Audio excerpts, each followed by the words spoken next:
ज्यादातर engineers AI APIs पे build कर रहे हैं जो उनके कंट्रोल में नहीं है। इस वीडियो में हम वो 8 लेयर्स तोड़ेंगे जो हर मॉडर्न एआई सिस्टम को पावर करती हैं। मीनिंग को कैप्चर करने वाले मैथ से लेकर इंफ्रास्ट्रक्चर तक जो सब कुछ चला रहा है। चाहे आपने ये टर्म 100 बार सुनी हो या पहली बार सुन रहे हो, एंड तक आपके पास एक क्लियर मेंटल मॉडल होगा कि ये सब कैसे फिट होता है। हम एक एआई सेकंड ब्रेन को रनिंग एग्जाम्पल के तौर पे यूज करेंगे।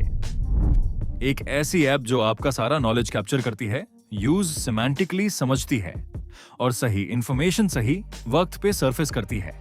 चलिए शुरू करते हैं। लेयर 1, एम्बेडिंग्स, मीनिंग को मैथ में बडालना।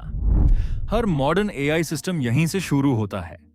आप एक टेक्स्ट लेते हो, इमेज, कोड स्निपेट, ऑडियो भी, और यूज नंबर्स की लिस्ट में कन्वर्ट करते हो। सैकड़ों या हजारों फ्लोटिंग पॉइंट वैल्यूज जो उस कंटेंट का मीनिंग कैप्चर करती हैं। ये नंबर्स हाई डायमेंशनल स्पेस में एक पॉइंट बनाते हैं।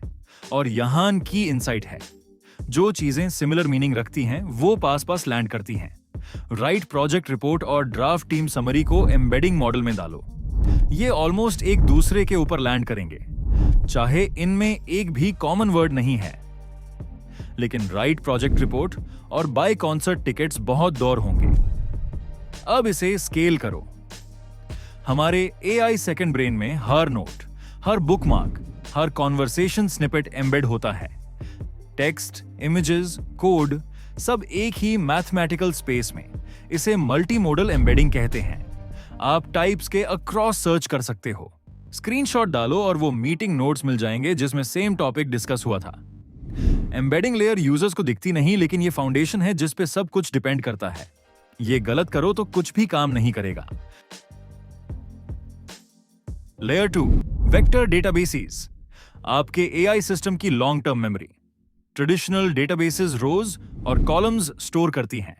आप एग्जैक्ट मैचेस से क्वेरी करते हो। SQL, primary keys, filters. Vector databases embeddings store करती हैं और आप सिमिलैरिटी से क्वेरी करते हो। ये पूछने की जगह कि find the row where title equals meeting notes, आप पूछते हो find my everything related to Q2 product launch. Database आपकी क्वेरी एम्बेडिंग और मिलियन स्टोर्ड वेक्टर्स के बीच डिस्टेंसेस कैलकुलेट करता है। क्लोजेस्ट वंस आपके रिजल्ट्स हैं। हमारा एआई सेकंड ब्रेन हर पीस ऑफ नॉलेज को वेक्टर के तौर पे स्टोर करता है। जब आप सर्च करते हो शो में tasks related to client launch, इसे एग्जैक्ट कीवर्ड मैचेस की जरूरत नहीं। ये सिमेंटिकली रिलेटेड आइटम्स ढूंढ लेता है, चाहे बिल्कुल अलग वर्ड्स यूज हुए हों। Modern vector databases millions vectors को मिली सेकेंड्स में हैंडल करती हैं, अप्रॉक्सीमेट नियरेस्ट नेबर सर्च जैसे टेक्निक्स से। ये इंडेक्स स्ट्रक्चर्स बनाती हैं। इन्हें सर्च ट्रीज की तरह सोचो, जो आपको ज्यादातर डेटाबेस स्किप करके रेलेवेंट नेबरहुड में ले जाती हैं। यही सिमेंटिक सर्च को इंस्टेंट फील कराता है। Layer 3, retrieval augmented generation, rag. ये आपके प्राइवेट नॉलेज और लैंग्वेज मॉडल की जनरल इंटेलिजेंस के बीच का ब्रिज है। बिना रैग के एक LLM सिर्फ वही यूज कर सकता है जिस पे यूज ट्रेन किया गया। यूज आपकी कंपनी के डॉक्स नहीं पता, आपके पर्सनल नोट्स नहीं पता, कल की मीटिंग नहीं पता। रैग के साथ आप पहले अपने नॉलेज बेस से रेलेवेंट कॉन्टेक्स्ट रिट्रीव करते हो, फिर यूज मॉडल को यूजर के क्वेश्चन के साथ फीड करते हो। मॉडल रियल डेटा पे ग्राउंडेड आंसर जनरेट करता है। यहां समझो कैसे काम करता है हमारे सेकंड ब्रेन में। आप पूछते हो टीम ने प्राइसिंग मॉडल के बारे में क्या डिसाइड किया। सिस्टम आपका क्वेश्चन एम्बेड करता है, वेक्टर डेटाबेस सर्च करता है, 3 सबसे रेलेवेंट डॉक्यूमेंट्स रिट्रीव करता है, फिर उन्हें LLM को पास करता है इंस्ट्रक्शंस के साथ कि इन सोर्सेज के बेसिस पे आंसर करो। लेकिन बेसिक रैग अक्सर काफी नहीं होता। Production systems multi stage pipelines use करते हैं। पहले broad set of candidates retrieve करो, फिर उन्हें क्रॉस एनकोडर मॉडल से रिरैंक करो जो रेलेवेंस जज करने में बेटर है, फिर फाइनल आंसर जनरेट करो। ये हेलुसिनेशंस ड्रामेटिकली कट करता है क्योंकि मॉडल रियल डेटा के साथ काम कर रहा है, ट्रेनिंग से गेस नहीं कर रहा। Layer 4, agent orchestration. यहां आपका एआई सिस्टम एक चैटबॉट से ज्यादा बन जाता है। एक एजेंट परसीव, रीजन और एक्ट कर सकता है। ये एक लूप फॉलो करता है। करंट स्टेट ऑब्जर्व करो, सोचो क्या करना है, एक्शन लो, रिजल्ट चेक करो, रिपीट करो। हमारे सेकंड ब्रेन में आप कहते हो summarize my top 3 tasks and email them to my team. एक चैटबॉट बस टेक्स्ट जनरेट करेगा, एक एजेंट इसे तोड़ देता है। स्टेप 1, नॉलेज बेस से टास्क्स रिट्रीव करो। स्टेप 2, डेडलाइन और इंपॉर्टेंस से प्रायोरिटाइज करो। स्टेप 3, समरी ड्राफ्ट करो। स्टेप 4, ईमेल एपीआई कॉल करो। स्टेप 5, डिलीवरी कंफर्म करो। ये रिएक्ट पैटर्न है, रीजन करो फिर एक्ट करो। स्टेप बाय स्टेप सोचो, रिजल्ट्स चेक करो, कोर्स एडजस्ट करो। अब इसे और स्केल करो मल्टी एजेंट आर्किटेक्चर्स के साथ। एक प्लानर एजेंट गोल डीकंपोज करता है, executor agents individual tasks handle करते हैं, एक वेरीफायर एजेंट आउटपुट चेक करता है। ये मैसेज पासिंग के थ्रू कोऑर्डिनेट करते हैं, हर एक अपने स्पेशलाइज्ड कॉन्टेक्स्ट के साथ। ऑर्केस्ट्रेशन लेयर डिसाइड करती है कब कौन सा टूल यूज करना है, कब यूजर से क्लैरिफिकेशन मांगनी है और कब लूप बैक करके रीट्राई करना है। Layer 5, model context protocol, MCP. इसे यूएसबी-सी समझो एआई के लिए। यूएसबी-सी से पहले हर डिवाइस का अपना चार्जर था। फोन के लिए अलग केबल, लैपटॉप के लिए अलग, हेडफोन्स के लिए अलग। एमसीपी एआई टूल्स के लिए सेम प्रॉब्लम सॉल्व करता है। एमसीपी से पहले अपने एआई असिस्टेंट को कैलेंडर से कनेक्ट करना मतलब कस्टम इंटीग्रेशन, डेटाबेस से कनेक्ट करना और एक कस्टम इंटीग्रेशन। हर टूल, हर सर्विस एक बिस्पोक कनेक्टर। एमसीपी एक यूनिवर्सल प्रोटोकॉल बनाता है। Same AI assistant tasks organize कर सकता है, कैलेंडर इवेंट्स पुल कर सकता है, डेटाबेस क्वेरी कर सकता है और डॉक्यूमेंट्स अपडेट कर सकता है, सब एक कंसिस्टेंट इंटरफेस के थ्रू। हमारे सेकंड ब्रेन के लिए एमसीपी का मतलब है कि सिस्टम एक इकोसिस्टम में लॉक्ड नहीं है। ये नोशन से नोट्स के लिए कनेक्ट हो सकता है, गूगल कैलेंडर से इवेंट्स के लिए, गिटहब से कोड के लिए, स्लैक से कन्वर्सेशंस के लिए, सब स्टैंडर्डाइज्ड टूल डेफिनेशंस के थ्रू। और फ्यूचर टूल्स जो अभी आपने सुने भी नहीं, वो भी सेम तरीके से काम करेंगे। कोई कस्टम कोड की जरूरत नहीं। लेयर 6, गार्ड रेल्स और सेफ्टी। ये आपके एआई स्टैक का इम्यून सिस्टम है। हर इनपुट मॉडल तक पहुंचने से पहले वैलिडेट होता है। क्या ये प्रॉम्प्ट इंजेक्शन अटेम्प्ट है? क्या कोई सिस्टम इंस्ट्रक्शंस एक्सट्रैक्ट करने की कोशिश कर रहा है? क्या रिक्वेस्ट अलाउड स्कोप में है? आउटपुट साइड पे हर रिस्पॉन्स फिल्टर होता है। क्या मॉडल ने हार्मफुल कंटेंट जनरेट किया? क्या प्राइवेट डेटा लीक हुआ? क्या उसने कोई डेंजरस इंस्ट्रक्शन हेलुसिनेट किया?